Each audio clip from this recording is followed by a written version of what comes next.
Welcome back to the Quiet Man series, episode 25. The end of chapter 24 was about my sails being filled. I'd had that wonderful quote, "You must carry on your work, Neil. Your book is food for thought for the hungry, fulfilling a great need." And that had filled my sails. I felt like I had a good headwind. What doesn't fill the sails is a topsy-turvy relationship. And I certainly had that going on. I was coaching a chap, one of my big clients was the Crown Agents, they were in Sutton at the time. And I was coaching this chap, and he said the most important thing to me, the thing that I respect most, is emotional stability. And as he said it, I said inwardly to myself, oh, that would be nice. Sometimes when you're coaching, the lessons come from the clients. Work was going well though. Things were progressing. I was well advanced now in my instructor training. When I put together one of my first courses in Croydon, there was a chap on it who ran this packaging factory. He paid for himself to do the course, if you recollect, a man called Nick Rickson. And he said at that first session, get me up there, get me on stage. And he was going through the instructor training with me. Now, to become a Dale Carnegie instructor is an incredibly rigorous process. You have to have done the course. You have to have gone back and volunteered as an assistant on at least 2 courses as a graduate assistant. You then have to embark on probably a good year's worth of training with the instructor of instructors on how to do the course, how to instruct each session of the course. And in those days, there were 14 of them. Once you've gone through the year program, you then had to graduate and show that you were capable of leading a course. And the way you did that was you dummy instructed a full class of volunteers. And I was doing the instructor training with Nick. He was full on at the front of the course, and I rang the bell. His wife was sitting next to me, and I rang the bell too soon, and it cut Nick off. Stum. And Linda turned around to me and she said, I wish I'd learnt that years ago. And we literally lost it. we just fell apart. We had to leave the room. We were laughing so much.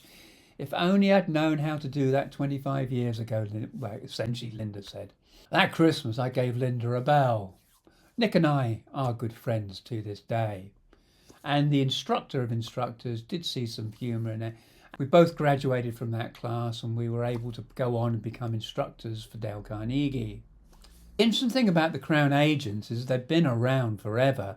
They used to be the procurement arm of the British government when we had an empire.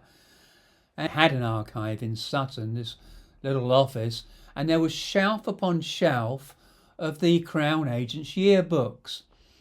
And the funny thing is, if you actually looked at the width of the spines of the yearbooks, you could see a bell graph of the rise and fall of the British Empire going back to 1833 all the way through to the present day.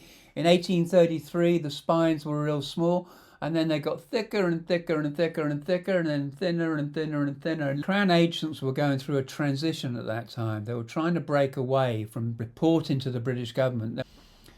And I actually helped this director craft a presentation that he took to the minister to be able to persuade them to give them standalone foundation status. Probably one of the proudest gigs I've had in my life. Another thing that made me proud at that time was an awful lot of training budget was coming from training and enterprise councils. The one for South London was in Bromley. It was called Solotech. And my 2 contacts in that organisation were Susan and Lorna. Because they were giving so much money to training organisations, they have to go through an audit. I was chatting to them one day and they said, Neil, we're really struggling because we know that the work that's getting funded and helping companies put people on Dale Carnegie, we know the value of it. We know the value of what you bring, but we can't describe it. And Lorna turned around to Susan and said, actually, Neil's just like Factor X, isn't he? What we're going to do is we're going to put you in the wardrobe there, and when the auditor comes in, we're just going to open up the wardrobe and let you walk out and explain yourself, because you are just like Factor X. Total value, too difficult to explain. I was walking back to Bromley Station. I went, that was probably one of the best compliments I've ever been paid in my life. I'm just Factor X. That obviously went straight in my victory book. Hope you like this chapter. I'm going to leave it there, this topsy-turvy world in which I finally realised emotional stability would be a very nice thing to have. If you've liked this chapter, give it the thumbs up. Please comment on it, share it with your friends, and I look forward to seeing you tomorrow for chapter 26 of the Quiet Man series. Thank you.